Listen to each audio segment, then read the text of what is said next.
The sun rose over Fortaleza, a city of contrasts where luxury hotels facing the Atlantic Ocean stood side by side with modest houses in the outskirts. The city was alive with movement.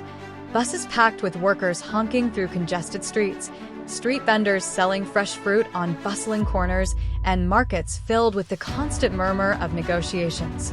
In the financial district, towering commercial buildings watched over the daily grind of businessmen and clerks.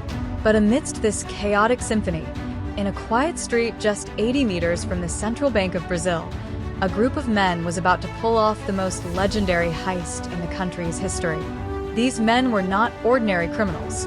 They were not reckless thieves or desperate gunmen. They were specialists, engineers, construction workers, electricians, and strategists, all brought together under the leadership of Antonio Josephine Alves dos Reis, a man known simply as the German.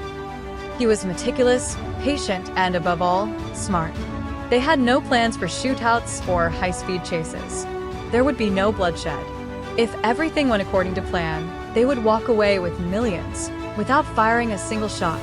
Every great heist starts with careful planning, and this was no exception.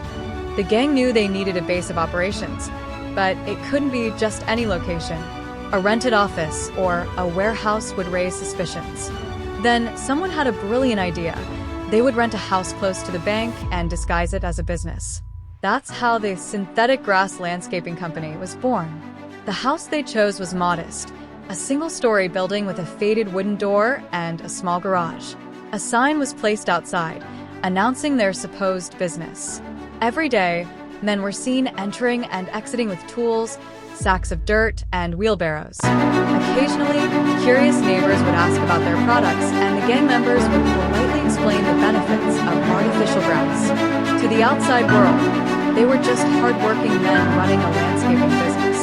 But beneath the floor of that house, a secret was being carved out of the earth, one that would change their lives forever. The plan was as ambitious as it was dangerous. They needed to dig an 80-meter tunnel from their house directly to the central bank's vault. But it wasn't just about distance. The tunnel had to be reinforced to prevent collapse. It had to be ventilated to allow them to work for hours underground. And it had to be precise.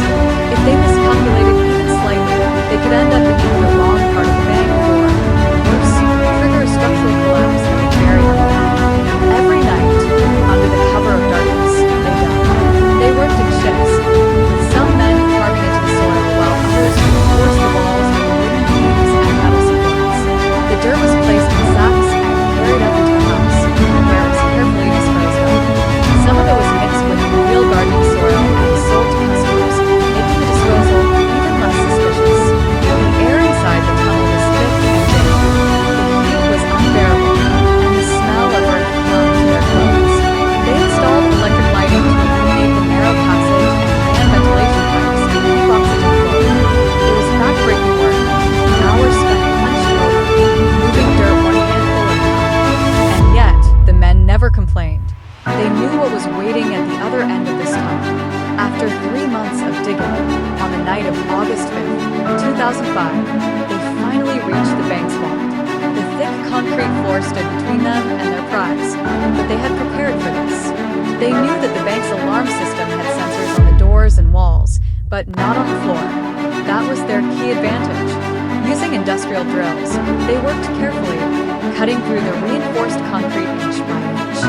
The sound of the drill echoed through the tunnel, but it was muffled enough not to be heard above ground. The process took hours, but then suddenly, the drill broke through. They had done it. They were inside the vault. The vault contained millions in loose banknotes. These bills had no tracking chips, no security markers. They were as good as clean money. The gang worked swiftly, stacking bundles of cash and passing them back through the tunnel. They moved methodically, knowing that they had the entire weekend before bank employees would discover the act. By the time they were finished, they had taken over 160 million rings, approximately $17 million US at the time. They left no fingerprints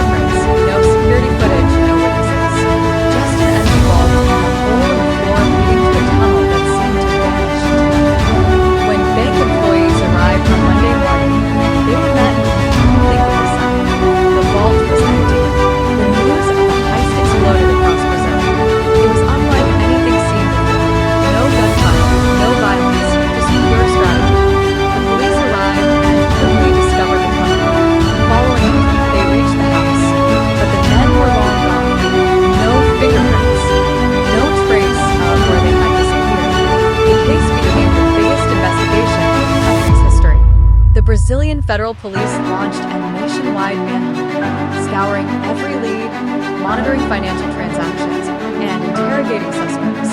But then, one by one, the gang members started making mistakes.